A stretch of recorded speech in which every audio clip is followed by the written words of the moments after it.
Game ideas. And if you've been here last semester, Jumpstart. You cannot escape Jumpstart Saturdays. Tonight is Jumpstart Thursday. We may not be doing Jumpstart Saturdays anymore, but tonight it comes back for one more round. So, game ideas. How do you come up with a game idea? You see all these people with these crazy ideas, and it's like, how do I think of something that cool? Well, there are many ways to think up games, you know? So number one, a lot of games come from, your own experiences. So Nintendo games famously uh, are sort of patterned off this, especially like you'll hear stories about Shigeru Miyamoto or like Pokemon's designer of how like childhood experiences shaped the games that they made later in life. Like Zelda's inspired by exploring the woods, Pokemon's inspired by bug collecting. So yeah, you can just take the feelings, the experiences that you've had throughout your life and turn that into a game. Or, use that as inspiration for a game. So pressure, or more accurately, limitation. So the saying goes, limitation breeds creativity. If you don't have the world at your fingertips, that makes it easier to figure out what you have to do. Like game jams are built on this. You're given a theme, and so then your game has to incorporate that theme, and that just gives you a smaller set of things to worry about, things to have to think about. Because if you have your theme, your limitation, it gives you a nice starting point. So you can always start by saying, I want to make a game that you can only walk left. That's your limitation. There's lots of games that you can make with just one limitation like that. So don't be afraid to work on your idea. Once you have an idea, especially even while you're in the middle of developing a game, games can change. Think about, what other games are like this thing you've thought of.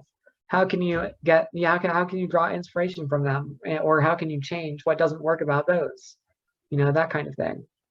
And then finally, this is sort of incorporated into everything else, but brainstorming, just sit down and think of some stuff, alone or with people. You can expect, especially, combine this with like the limitation strategy, limit yourself and then brainstorm a bunch of game ideas, with yourself or with your group that you might develop games with. And you'll come far. You'll get a lot of ideas in your idea pile. So what's important for game ideas and generally game development is scoping, but you want to head it off at the source. And what better than when you're just thinking of your game idea to do this? So think about what you can do by yourself, especially if you tend to work alone. Like if you're always working in a group, obviously you can incorporate that, but think about how many people are working on your game, especially if it's just you. And think about, can I make my idea a reality with just me? If not, then who would I need to help me? What am I making this for? That kind of thing. Like, do you want to finish it in a day, in a week, in a month? Is it just like a little project to learn something? Or do you want to sell it later? That's all very important to think about. And again, you don't have to work alone. I highly recommend working with other people. Because thinking of ideas together, you can work off of each other, you can bounce off of each other's ideas, you can give critique to each other about like, okay, I think that idea works, I don't think this idea works, here's my idea that can play off of this idea. So working as a team is a better way to make better ideas, essentially. The only problem with that is that if you start off by yourself and you have this grand idea of what you want your game to be, you have to share that idea with other people if you end up working in a group, especially with like production studio or something. If you bring your idea to production studio and you have other people work on your game, you have to be okay with letting those people give input to your idea, even if you might be resistant to that kind of change. So again, game jams, wonderful ways to get game ideas and iterate on game ideas. You don't even have to participate in the jams themselves. You can just visit these different jam pages. Like let's take a look at itch.io for example here. So everyone can see this jam page, right? So as you can see, it's got a list of basically every game jam happening on this website. You can make your own game jams. You can run those. You can participate in other game jams, sign up for them, do them. Ooh, what's Nokia 3310 jam? A game that looks like this, apparently. You know, like you can just look at the different game jam themes, like, oh, a dying MMO jam. I don't want to be limited by like a time of 16 days, but I do want to make a game about a dying MMO now. Like, it's a great way to get ideas. Like, just don't even have to participate. It's just a springboard for like, okay, I like this jam theme, but I don't have the time to like limit myself to this period of time to develop it. So I'll just, think of an idea based on this jam theme and go from there. So also, 1 hour game jam is every Saturday at 3 p.m., I believe. Yes. Or at noon, actually. So every Saturday at noon, a 1 hour game jam happens on this website. They reveal the theme. You have an hour to develop your game. So even that, you got simple, very, very simple themes like shapes and colors, spring of life, spiral, IKEA, so on and so forth. So that way, not only do you only have an hour to worry about if you do participate in the jam, because that's the limitation, you only have an hour to make it. But even if you need more than an hour, you still have your idea and you can iterate on that. And finally, this is like one of the bigger game jams. Ludum Dare happens twice a year. Next time is in April. The most recent one was in October. And the next one's the 50th. So that's very interesting. So yeah, this is like a twice a year game jam. A lot of people will participate in Ludum Dare, and then they'll take their Ludum Dare submissions and then keep working on them afterwards. A lot of people do this with any game jam game, but especially like an event as big as this with very interesting themes that tend to happen. You can always take your game jam game and iterate on it after the game jam. Also, our game jam is coming up in late March. There will be more info at the end of the presentation. So I wanted to ask you all, whether or not you're a GDD major, you all have an interest in game development. That's why you're here. How do you go about coming up with your ideas? So if you'd like to share, I will go first. So for me, when I am thinking of like game ideas, a lot of times it starts with like a very vivid image of like a single scene or idea and in my mind, like not necessarily even a gameplay mechanic, but like a scene in my mind, like for example, some of you may know I'm working on a game called Personalize as part of the Magic Maker program. And that game just started off as like the image of, somebody alone in like a dimly lit industrial room. And, they're clearly like freaked out of their mind, just that image of like, industrial horror. That's where it all started from. And it grew from there. So now I'd like to ask you all, how do you get your ideas? How do you work on your game ideas?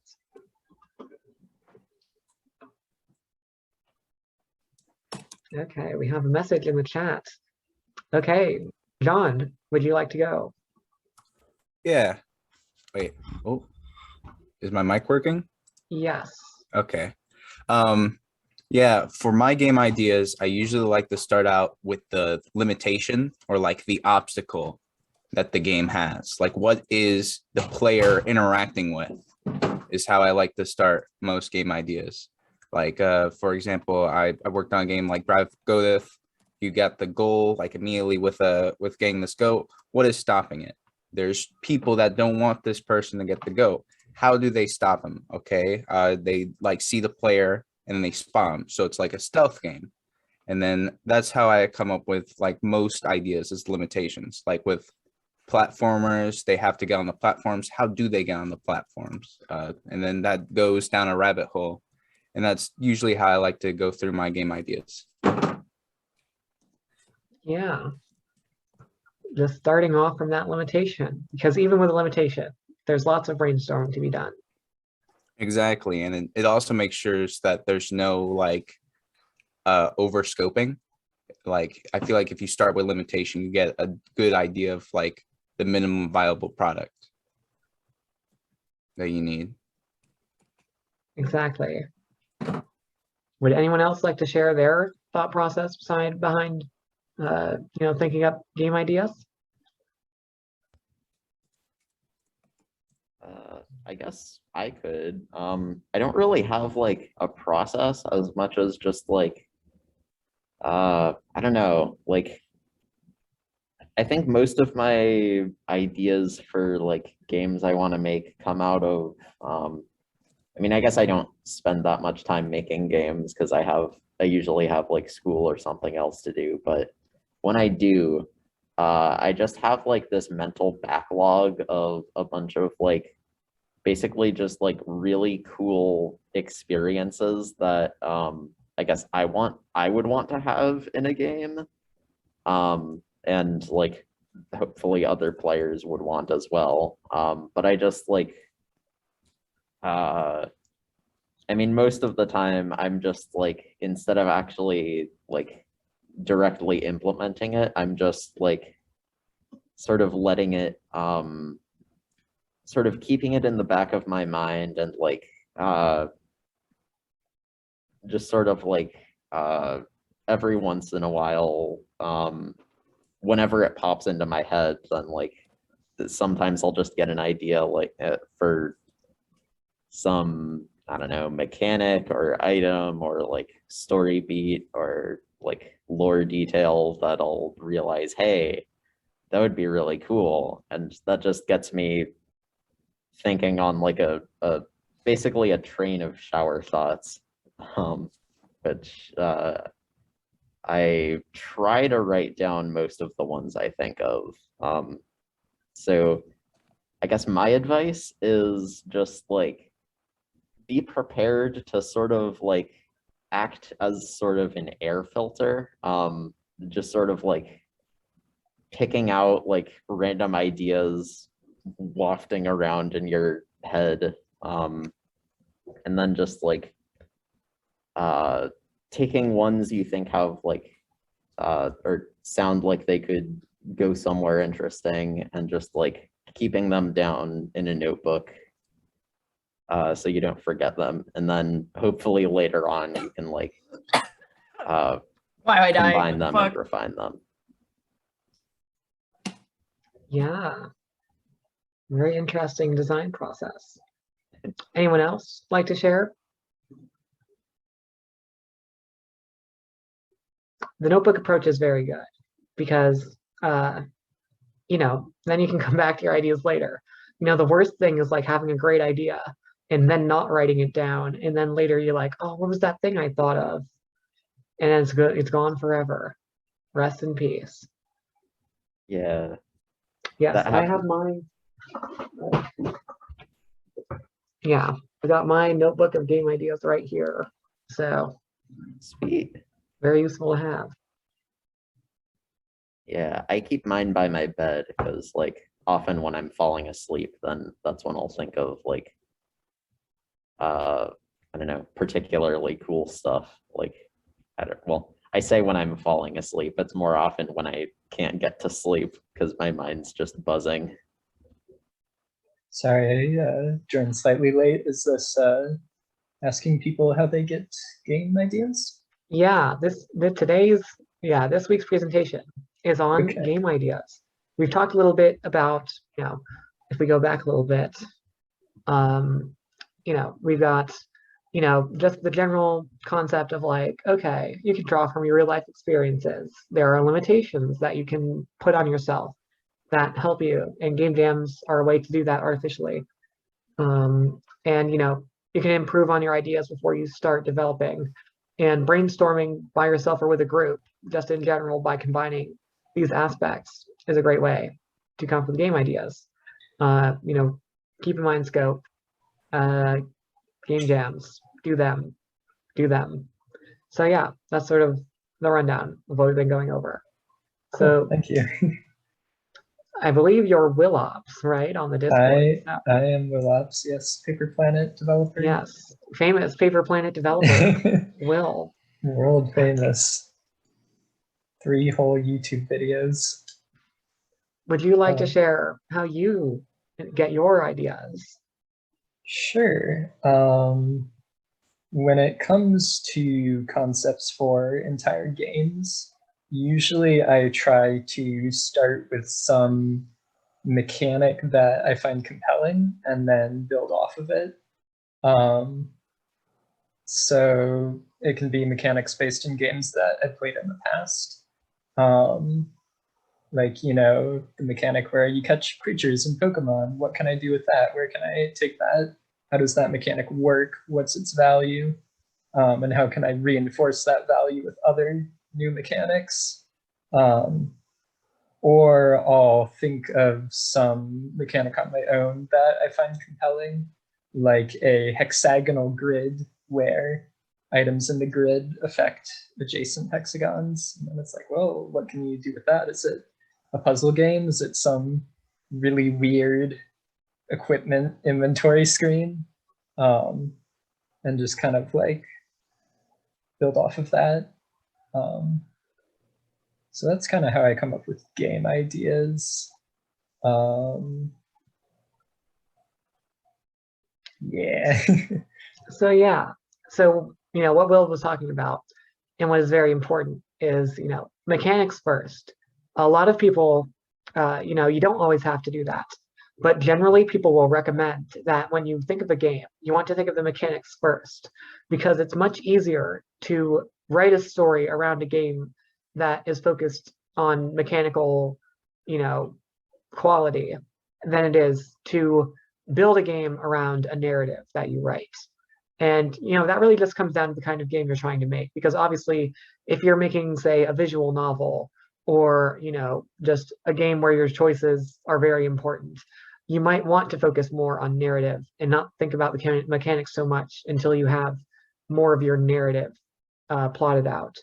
But yeah, that's what a lot of people will do, is they'll start with the mechanics and flesh those out, and then the story, the bigger picture, comes later.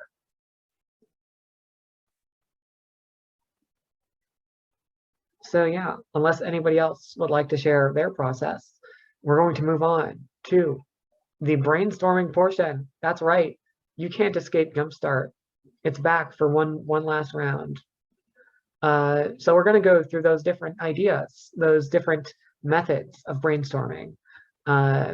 So let's start with the scenic experience approach. So imagine a scene in your head. It can be anything, not very helpful, but it can be anything. What would a game that contains that scene be like? So just think about that, ruminate on that. These are just sort of starting off points for, like, okay, here's how you can make a game. Then another one, what's a happy memory that you've had at some point in your life? What would a game that captures that feeling, not necessarily even recreates that memory, but a game that captures the feeling of that memory, or that that je ne sais quoi, what would a game like that look like? And yeah, just brainstorm some ideas. So let's go around here. We'll start with Owen because he's at the top on my screen. Yeah. Okay. So, hold on. Dang it! I thought I put a theme here. Okay. Actually, Owen, because you're in the hot seat, you get to pick the theme. What is the theme for our brainstorming session here? Oh, the theme. Let's see. Let's see. So do you want like a sort of like visual vibe, or like setting, or more mechanics Give me a verb. focused? Verb, okay.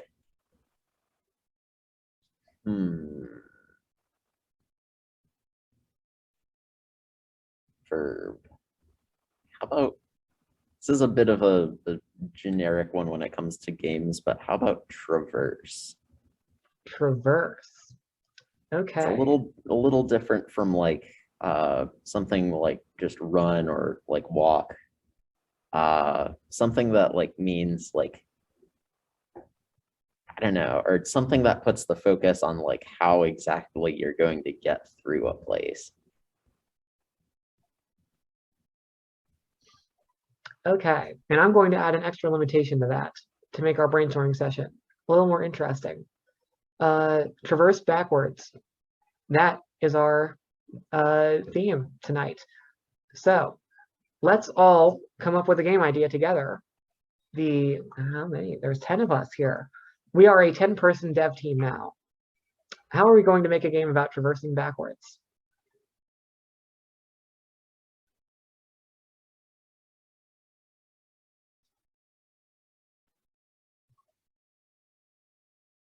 If anyone would like to start us off, we can.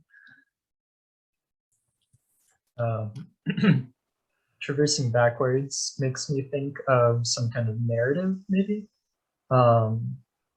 I was thinking of like a mechanic that would use that, but the idea of like going backwards through something definitely makes me think of a narrative or some kind of narrative lens, like time travel. Time travel, that's right. Traversing isn't just space, it's dimension, time. The first thing I thought of was like a big clock tower and maybe like a big clock or something with some kind of mechanic where you either like enter the inside of the clock or move the hands or something to go through time. Okay. I don't know. So we're going backwards through time using the hands of a clock. So where do we go from there?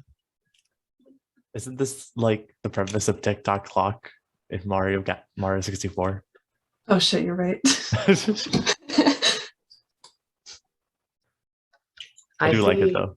And I that's see. okay. No problem borrowing things as long as you can make Yeah. it unique. That's not a bad thing. So in the chat, we have, I'm sorry, I do not know how to pronounce your first name there, Trumpet Jones mentioning platforming.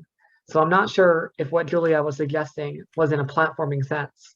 But that's something else to think about, is like traversal platforming.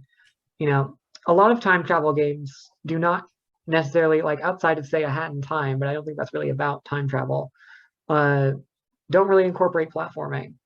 So that could be an interesting way to go about time traveling. You know that one Yes, level in we- Titanfall 2 that everyone talks about? Okay, one game that has a lot of platforming and time travel. But Will, you were going to say something?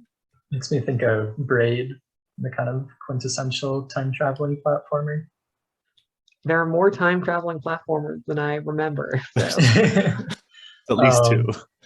Also, traversing backwards makes me think of going backwards through some kind of evolution, maybe, possibly in a very literal sense of like some kind of puzzle / find the object game where you go back through branches of evolution for creatures and you try to like find, like you started a creature and the game's like find this creature, and then you just kind of have to navigate evolutionary paths looking for it. I That don't know. could be cool. It's very Maybe random. like maybe you could have like a level, or you could have level designs where you like start off as this, or as like this one like modern creature, and then you have to like collect these like sort of time or I don't know, they could just be like hourglasses or stopwatches or what have you, time coins basically, and they like I guess the point is you have to like get each one in the level, except when you collect one, then you sort of like go back to, or you like change form to like one of your ancestors. So like you might start as like I don't know, like a bird or something, and then like collect something and suddenly you can't fly, but now you're like a velociraptor or something. And then maybe you go back even further and become like a fish or an amoeba or something. I don't remember my taxonomy or whatever. That's Okay, interesting. Sorry. so now our reverse time travel game is about returning to monkey. Would anybody like to challenge this idea? Oh, I think this is great. Adam has an idea. You start a game as an old person. You have to finish before you become a baby. Oh, you're Benjamin Buttoning. Ah, so a Benjamin Button licensed game for the Wii. We're developing that, or returning to monkey. Age can affect how the player moves. Interesting. I do like that idea. You're just a Benjamin Button person trying to live their life. Yeah, like I guess like even with that, like sort of as you age backwards, then you sort of get like more like you get less tall, except also like more limber and maneuverable. So like you start off as like an old person who maybe has to like walk around with a cane or something, and then I don't know, you get like back into your like middle ages, and like you can do a little more. And then when you're a kid, you like can't reach high spaces, but you can like climb all over stuff because you're a kid. Yeah. Here's the problem. Getting Brad Pitt's likeness license is going to be difficult for our time and budget. We need to think about scope. So far we've sort of been imagining our reverse time travel return to monkey Benjamin Button game as sort of having an infinite scope. But let's say we only have 1 week to make this. We're 10 people. How do we scope down our concept? The aging backwards idea makes me think of doing the reverse evolution game as like a puzzle game. With your idea, Owen, that you would like collect some coin or something that sent you back to a previous state. This is kind of bending the theme a little bit, but you could have coins that also let you go up in state. So maybe, there's some puzzle where you start out as a human and you go back to a monkey to climb something, but then you go up along a different path to get to some orangutan. I don't know. This isn't really helping with the scope because that would require making a lot of different assets. But yeah, I think like if we were restricted to just making it within a week, then that would definitely mean I think we'd with only a week.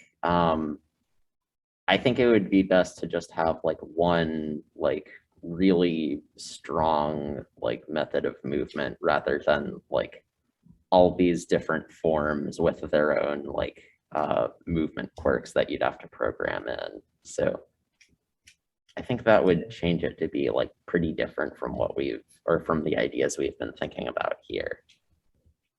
Also, I'm not sure what anyone's skill sets are here, but let's assume that among the 10 of us, we have the knowledge and skill to be able to make a 2D or 3D game. So that is not a limitation, but time is.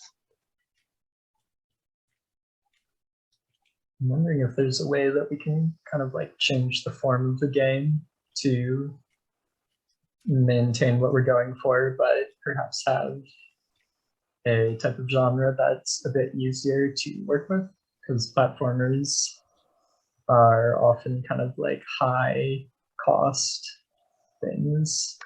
You know what could be fun? Maybe a sort of narrative game, where you can switch, like you somehow return to monkey. How this works is beyond me. But let's say it's an adventure game, like with a similar dialogue system. Obviously, we wouldn't have a lot of time to make very many dialogue options. To Fallout New Vegas, where your stats affect sort of how you can interact with people. As a monkey, talking to people is not very helpful, but you have the ingenuity of monkey skill. I don't know what that would do, but Maybe. you're. Sorry, go ahead. Yeah, no, go ahead. That's what brainstorming is all about. No, maybe instead of someone's whole, life, it could be like an archaeologist and like some kind of old fossil artifact, and you could have both like the person and the return to monkey. And you could kind of flip back between them. A buddy cop story. Well, not cop. I don't know. Maybe Buddy not. archaeologist. I Yeah. don't really use a part, but you know. So the time travel is more metaphorical and now. But solving a mystery is kind of like traversing backwards from a conclusion. That's how we twist our theme. But yeah, we have a mystery solving game. We have 1 week to make it. Good luck, everybody. Okay, that's just a funny joke. You want to ask Mark about that one? Night at the Museum, 365 over 2 days. Yes, that's our game. But yeah, so that's a little taste of the brainstorming process.